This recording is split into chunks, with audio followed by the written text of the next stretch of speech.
Hey all, this is Paul Carter. This is my Module 14 case study titled Parental Apathy. So the first category, which is problem identification and analysis, which is one of the most important parts to understand what is happening. So what do I know? I know that Mrs. Rose is a first-year assistant principal at JFK High School. She values relationship with the communities. We see that a lot throughout. Even though she's a first-year teacher, she just finished her school community relations course. She understands that it is important. Because of that, she also values the relationships with parents, and she understands that her school is not doing a good job. But she's not sure why her school does not involve the community and parents. She's going to end up asking and trying to involve them, but the principal, as we'll find out here shortly, is a little bit more hesitant. JFK High School has very little involvement from the outside. There's no PTO, there's no PTA. A few parents show up to meetings, even an important one. We find out only 8 of them actually show up. And parent volunteer turnout is very low when the principal tries to have the parents come in to help with some lunch room type supervision and volunteer things. They don't seem to turn out for that. I also know that Mrs. Rose would like to work on community and parent involvement. That's pretty obvious. She asked the principal at least twice that we know of, if not more. The principal does not agree. He seems to have tried this in the past, and he's very apathetic himself, and doesn't think that the community and parents even want to be involved. The principal had a sense that the community and parents do not want to be involved. He gets this sense from different phone calls he has made, it seems, and just his past involvement trying to get them to be involved. He expects educators to pick up the slack and do all of the work. He mentions that the principal thinks that teachers should just move on and do it without parent or community involvement, and then they can pick up the slack and do it themselves. So what do I need to know in this case? Well, first off, what has been done before? It sounds like lots of things have been, but none of them have worked. The principal mentioned he had tried in the past, but the question is, what has he tried and why didn't it work? But what caused the principal to change his mind? Because when she first goes to the principal, he says absolutely no. But in a follow-up meeting, he said yes, but he said absolutely no to either a PTO or a PTA. Only maybe a parental advisory group. So why are his thoughts that way? What are the demographics of the community? We did this as one of our modules, and I found it was super helpful. I need to know what the culture is there at this community. Maybe culture is playing a part in parental involvement in the community being involved. Has the demographics or culture changed in the recent years? Is this one of the reasons? And do parents and community even have resources enough to help? Do they have the funds or the time to be able to give to the school or district? Then what does the staff think? What are the teachers' thoughts on the lack of involvement? We only have heard from Mrs. Rose, the assistant principal, as well as the principal, and we haven't heard from anyone else in the district. So what are their thoughts? So I kind of pulled out 4 problems. Number 1 is obvious lack of communication between the school and community. There seems to be little or no communication. There is also a lack of desire to start communication, besides Mrs. Rose, it seems. No one else, the principal, parents, and community seems to have the desire to communicate. They seem pretty content with being apathetic. The third was how to gain involvement between the community and the school. What are the other schools in the districts doing? Have the other schools in the districts had the same issue, or is it just JFK High School? What is JFK High School doing that is not obviously working? The principal seems to be burned out on trying to work or communicate with parents in the community. He obviously has a lack of effort there. Maybe this is from past experiences. We don't know. That's all something that we need to know. But what has he tried? Because right now it seems like he doesn't want to do anything except for maybe do this parental advisory group, which he does set up that meeting, which the 8 parents turn up to. So that was category 1. Category 2, proposed plan of action with appropriate strategy for implementation. I actually have 6 steps for my plan of action. Step 1 will be just continue with that meeting that the 8 parents are at. This will build partnership with parents that are in attendance, those 8 parents. Ask them what they want or need from the school, and then ask them to be part of a task force that I'll mention a few times on parent community involvement. These are the 8 parents that obviously want to be involved. They showed up to this meeting, no one else did, so why wouldn't we utilize these people that obviously think it is important? So for respect of those parents, obviously you still have to have the meeting. It would be very disrespectful to say, oh, we're not having this meeting, go home. Step 2, I would try to set up a meeting with the principal, school leadership team, because they should have one. If they don't have one, they need to create one. and other district administrators, including the superintendent and directors of communication. I don't know if this district has a director of communication. I know mine in Spring Hill does. But if they do, she or he needs to be involved. Strategy one for this. We need to put JFK High School's issue in the spotlight. Everyone in the district, the administrators, need to understand what is happening at JFK. And then we can all work together because we can gain that guidance from the superintendent, director of communication, and other administrators on how to proceed, especially if other schools in the districts aren't having this issue of parent apathy. Strategy 3, we need to move forward on the decisions that we made in that meeting and listen to the guidance that is provided, especially from superintendent and director of communication. What do they suggest that we do at JFK?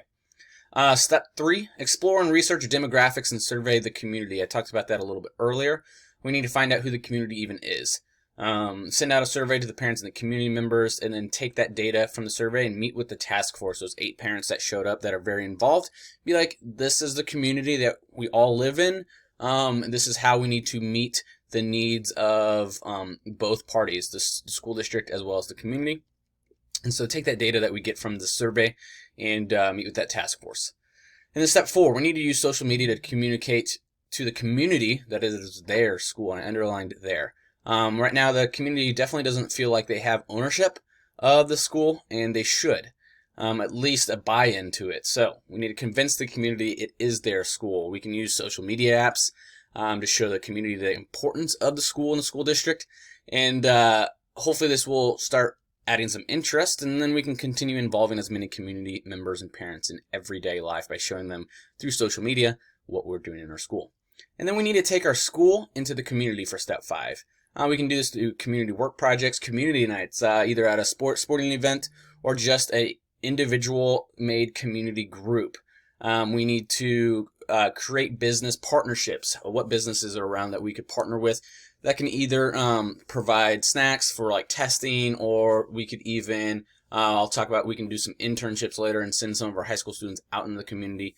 And those community work projects, community service, a lot of those hours count, especially with being in high school. We can use those hours to help with some of the resumes. And then step 6, we need to create site council and meet. We need to create a site council and meet monthly, the site council and that parent task force. Because this is strategy 1 is we got to involve those parents, involve the community members, involve staff members. We got to create the open line of communication. If the school does not have a site council, they need it. They must have one. And that parent task force will also be super helpful to involve all of the parents, community members, staff members. We even bring in some students. Open line of communication, I think, will save a lot of those issues. These need to be ongoing, meeting monthly, especially here at the beginning, to create that culture of communication. So category 3, resolve issues based on promoting the success of all students. So was it the best for students, my plan? And I think yes, it is. Step 1 was continue with the meeting.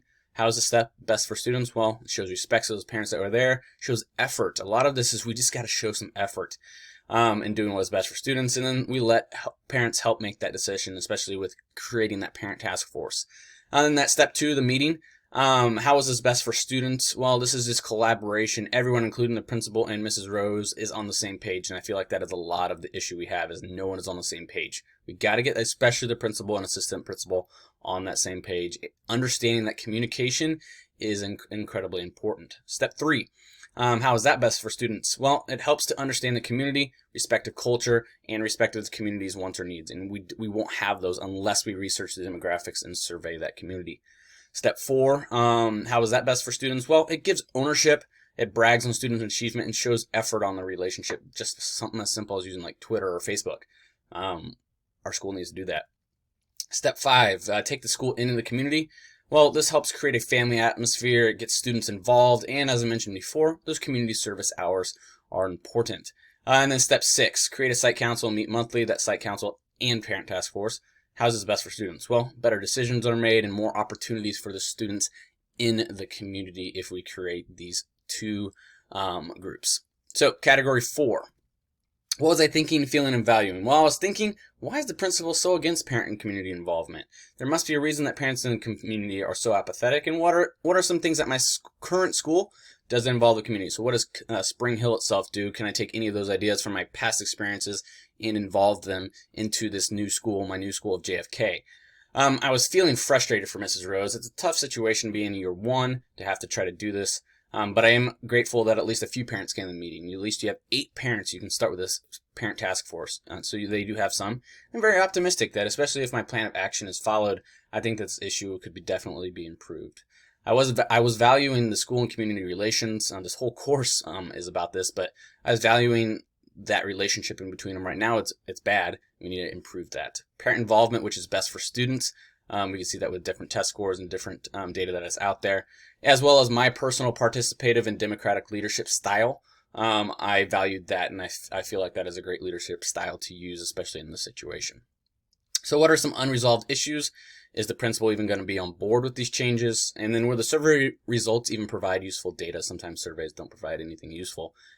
So will our survey?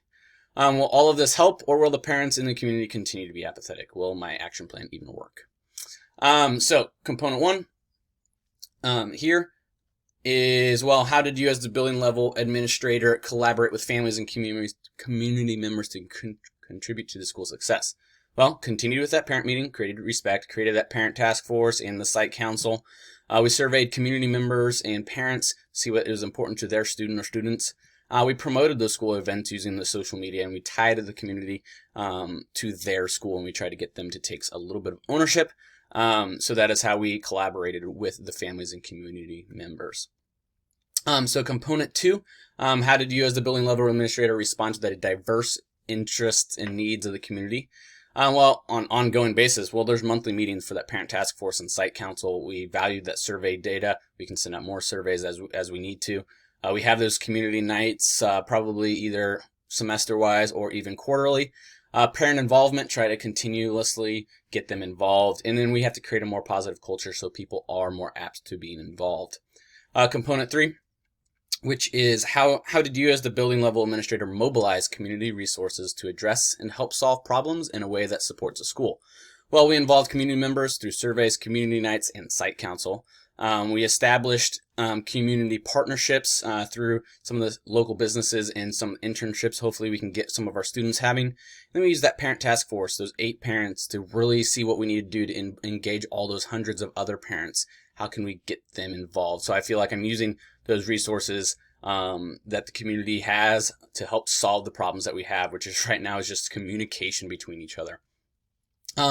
These are the resources that I used. This is the case study that we had. Thank you for listening to my action plan. I hope that through this I have showed that, hey, I have cared obviously about the relationship between the community and my school. My action plan has set it up exactly the way that we need to do to repair this relationship. I just really like to know, I know this is a fake study, but I'd really like to know, how would the relationship between Mrs. Rose and the principal be, especially if you tried to add the other administration superintendent? Would the principal feel like he was being attacked?